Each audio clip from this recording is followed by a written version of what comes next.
बच्चों नमस्कार। Expand knowledge academy में आप सभी का स्वागत है। मैं आपकी संस्कृत शिक्षिका संध्या पांडे। आज हम स्टार्ट करने जा रहे हैं संस्कृत माधुरी भाग 2 में द्वितीय पाठा का अभ्यास प्रश्न। तो स्टार्ट करते हैं द्वितीय पाठा का अभ्यास प्रश्न। जैसा कि आप सभी जानते हैं बच्चों कि हमारा ये जो द्वितीय पाठा है ये द्वितीय विभक्ति पर आधारित है, अर्थात कर्म कारक में डिपेंड है। ठीक है ना, कर्म कारक के आधार पर ये हमारा पूरा चैप्टर था जिसको हमने पढ़ा दिया है, अर्थ भी इसका समझा दिया है। इसका जो एक्सरसाइज है ना, तो इसमें बहुत सारे ऐसे शब्द हैं जिसमें हमें क्या करना है, द्वितीय विभक्ति का प्रयोग करते हुए इसको फिल करना है। तो सबसे पहले बच्चों हम देख लेते हैं अभ्यास प्रश्न में। पहला क्वेश्चन है उच्चारणम कुरुत पुनः चा लिखा, तो उच्चारण करो और फिर से लिखो। तो इसको देखिए, द्वितीय विभक्ति में कुछ इस तरह से शब्द बनते हैं। बालकम पुल्लिंग है, बालिकाम स्त्रीलिंग है, फलम फले फलान, फलम फले फलान। तो जो नपुंसक लिंग होता है तो प्रथमा और द्वितीय विभक्ति में सेम होता है। फिर ये बालकान है, इसी का बहुवचन है। ठीक है ना, और ये बालिका जो है तो इसका जो है तो बहुवचन है। ठीक, उसी तरह से शिक्षकम एक वचन है, शुको जो है द्वितीय विभक्ति द्विवचन है। फिर पादपान बहुवचन में है, पत्राण जो है तो बहुवचन द्वितीय विभक्ति में, और बालिके जो है तो द्वितीय विभक्ति द्विवचन में है। तो आपके समझ में आ गया होगा। इसको आपको क्या करना है, फिल करना। सेम शब्दों को आपको लिखना है, यही शब्द उतार करके यहाँ लिखना है। इसका उच्चारण आपको शुद्ध करना है। ठीक है, फिर देखिए अगला है हमारा चित्राण दृष्ट्वा वाक्यम पूर्यत, चित्र को देखकर वाक्य को पूरा करना है। तो यहाँ पे देखिए कोष्ठक में जो शब्द दिए हैं उनको हमें क्या बनाना है, द्वितीय विभक्ति युक्त पद बनाना है। तो जैसे ये गीत है तो गीतम हो जाएगा, वस्त्र है तो वस्त्रम हो जाएगा, और माला है तो मालाम हो जाएगा, कथा है तो कथाम हो जाएगा, और पुस्तक है तो पुस्तकम हो जाएगा। ठीक है, तो चलिए स्टार्ट करते हैं इसको।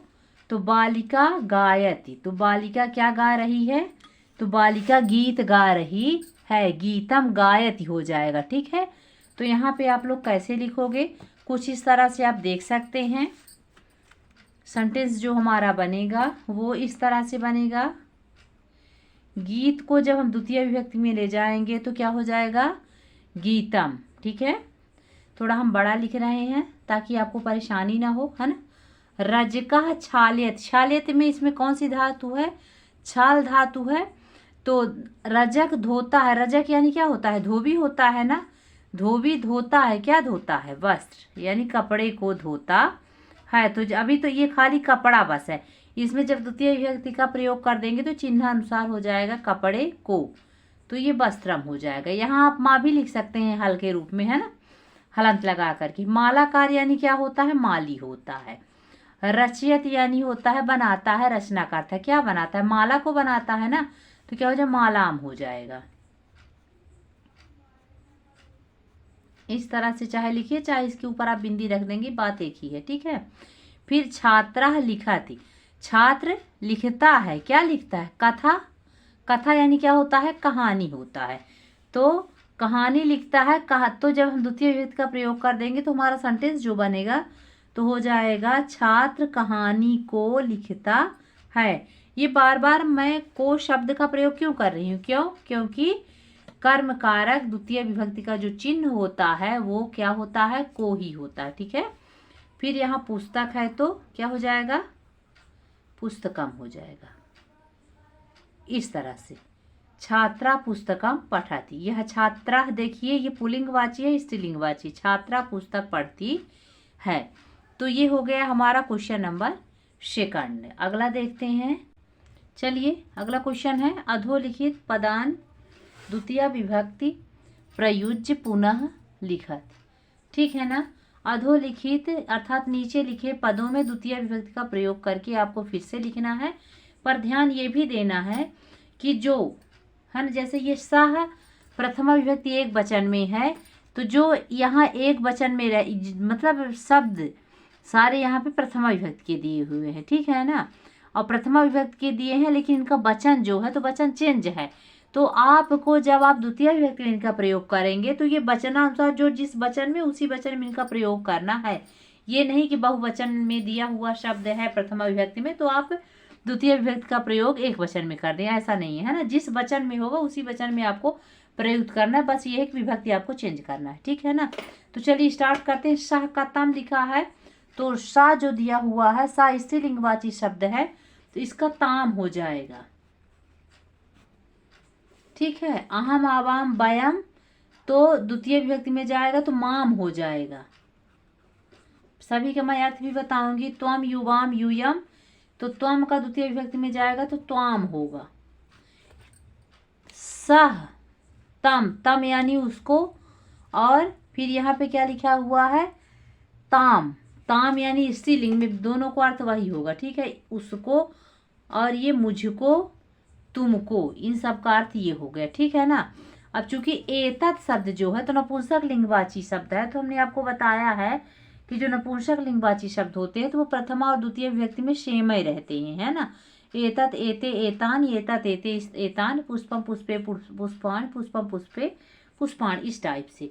फिर उसके बाद जो तृतीय विभक्ति से शब्द बनते हैं तो सब पुल्लिंगानुसार, जैसे पुल्लिंग में शब्द रहते हैं वैसे ही सारे शब्द नपुंसक लिंग के रहते हैं, सेम सेम। तो एतत् का एतत् ही होगा, इसमें कोई डाउट नहीं है, चुपचाप आपको लिख देना है। अब ऐसा दिया हुआ है ना, तो ऐसा का जो है द्वितीय विभक्ति में ये ऐसा शब्द पुल्लिंग है, इसका अर्थ होता है यह, तो इसका हो जाएगा एतम।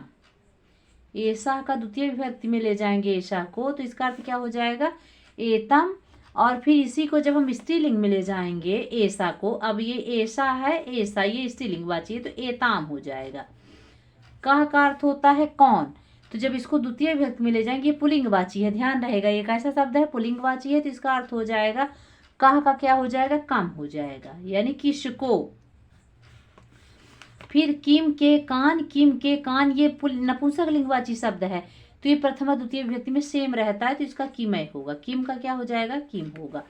अब एताह शब्द भी जो है तो क्या है नपुंसक लिंगवाची है, ठीक है ना, सॉरी नपुंसक लिंगवाची नहीं है, एताह का एताह ही होगा, ठीक है ना, बहुवचन है, ये स्त्रीलिंगवाची शब्द है, ठीक। ऐसा एते एता, एताम एते एता, ठीक है ना, सेम सेम है स्त्रीलिंग में।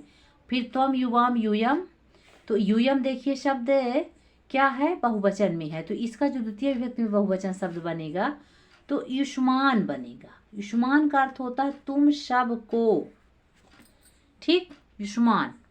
तो ये हो गया बच्चों हमारा द्वितीय विभक्ति युक्त शब्द। इसका हम चार्ट बना के आपको समझाएंगे, 2-4 चैप्टर हम कंप्लीट कर लें, इसके बाद जो है तो ग्रामर की ओर चलेंगे जो आपके लिए बहुत हेल्पफुल होने वाला है, ठीक है। चलिए अगला क्वेश्चन है कथा पूर्यत, कहानी को पूरा करना है। ये देखिए हेल्प बॉक्स बना हुआ है, यहाँ पे तम मृगान पशवा कूपम प्रतिबिंबम उपायम अन्यम, ठीक है ना। तो ये जो कहानी है ना तो ये कहानी बच्चों पंचतंत्र पर आधारित है। पंचतंत्र किसकी रचना है, पंचतंत्र जो है पंडित विष्णु शर्मा की रचना है ना। तो जो विष्णु शर्मा जी थे तो पंचतंत्र में जितनी सारी उन्होंने कहानियां लिखी, कहानियों का संग्रह बनाया है, वो सारी कहानियां पशु पक्षियों पर ही आधारित हैं, है ना, जो हमें नैतिक शिक्षा देती हैं, ठीक है ना, जिसको हम मोरल एजुकेशन बोलते हैं। चलिए एक सिंह अस्ति, एक शेर है, सह प्रतिदिनम अनेकान मृगान मारे, मृगान यानी होते हैं पशु, ठीक है ना।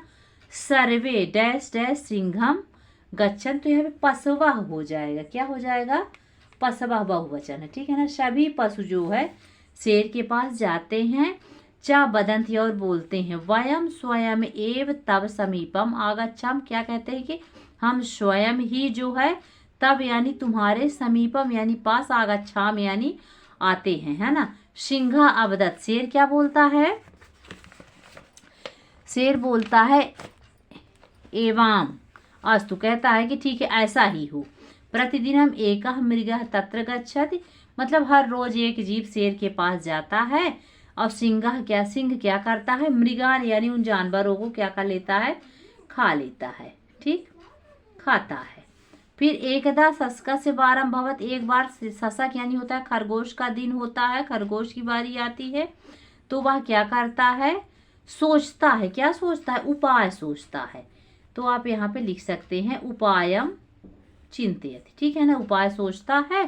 स सिंह समीपम गच्छति, फिर आगे क्या करता है, गच्छति डैश डैश नयति, जाते हुए कहाँ ले जाता है, कुएं के पास जाता है, कुएं को देखता है, ठीक है ना। एक सेकंड रुकिए। तो सा सिंह समीपम गच्छति कथयति, है ना, वह शेर के पास जाता है और कहता है, क्या कहता है, बने एक सिंह अन्य सिंह बसत, कहता है कि वन में जंगल में एक दूसरा शेर भी है। तदा सिंह गर्जति, शशका सिंघम कहाँ ले जाता है, शशक जो है खरगोश जो है शेर को कुएं के पास ले जाता है ना, कूपम हो जाएगा, कूपम नयति, कुएं के पास ले जाता है। और सिंह कूपे क्या देखता है, स्वप्रतिबिंबम यानी अपनी परछाई को ही देखता है, उसे लगता है कि कुएं में दूसरा शेर छिप कर बैठा है। सह प्रतिबिंबम, वह जो है प्रतिबिंब को क्या करता है, एक सेकंड, प्रतिबिंब को क्या करता है, देखता है, प्रतिबिंब को देखता है और फिर क्या सोचता है कि इसमें जो है तो कोई दूसरा शेर है, तो अन्यम यानी दूसरा सिंह है। प्रतिबिंब देखता है और सोचता है कि यहाँ कोई दूसरा शेर है ना। अवग सिंघम अवगच्छति कूपे च पतति, वह जो है प्रतिबिंब में दूसरे शेर को जानकर कुएं में गिर जाता है, ठीक है ना। चतुर शशका विजय भवत, चतुर खरगोश जो है तो क्या हो जाता है, प्रसन्न हो जाता है, खुश हो जाता है। फिर देखिए अगला क्वेश्चन है रचनात्मक कौशल में, है ना, वाक्यान पूर्यत, इसमें वाक्य को क्या करना है, पूरा करना है। इसमें भी वही करना है बच्चों, क्या करना है, द्वितीय विभक्ति का प्रयोग करके लिखना है। तो राम जो है क्या कर रहा है, फल खाता है, तो फलम खादति, फल खाता है। फिर रुग्णः औषधम पिबति, औषधि पी रहा है, औषधि को पी रहा है, तो क्या हो जाएगा, औषधिम, औषधि पी रहा है, ठीक है। अहम पाठम स्मराय, मैं पाठ को याद करता हूँ। और ये क्या हो जाएगा, क्रीडनक दिया है, क्रीडनकम हो जाएगा, एक खिलौना है, क्रीडनकम यानी शिशु जो है खिलौना चाहता है। तो ये हो गया हमारा रचनात्मक क्वेश्चन का क्वेश्चन नंबर 5। अगला क्वेश्चन है उदाहरण अनुसार वाक्यान रचे, उदाहरण के अनुसार आपको वाक्य की रचना करनी है, वाक्य बनाना है। तो पहला वाक्य यहाँ पे क्या बना है, माता भोजनम पचति, उसी तरह से आप बनाइए छात्रः पुस्तकम पठति, ऐसे बनेगा, छात्र पुस्तकम पठति, छात्रः पुस्तकम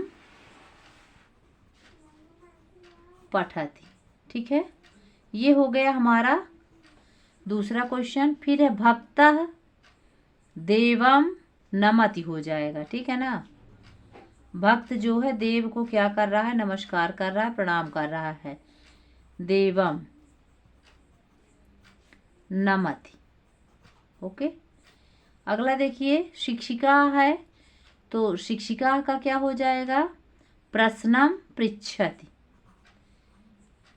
शिक्षिका जो है प्रश्न को पूछती है, तो शिक्षिका प्रश्नम पृच्छति, पृच्छति यानी पूछती है, ये हो गया हमारा। फिर देखिए पहला ये माता वाला यहाँ पे दिया हुआ है, बालिका बस है ना, बालिका चित्रम रचयति,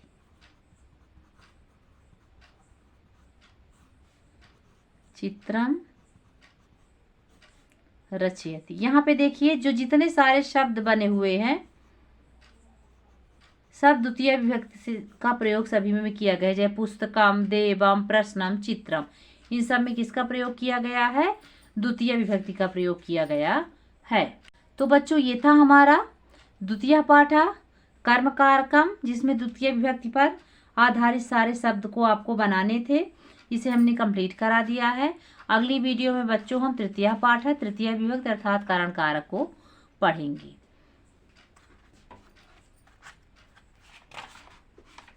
धन्यवाद।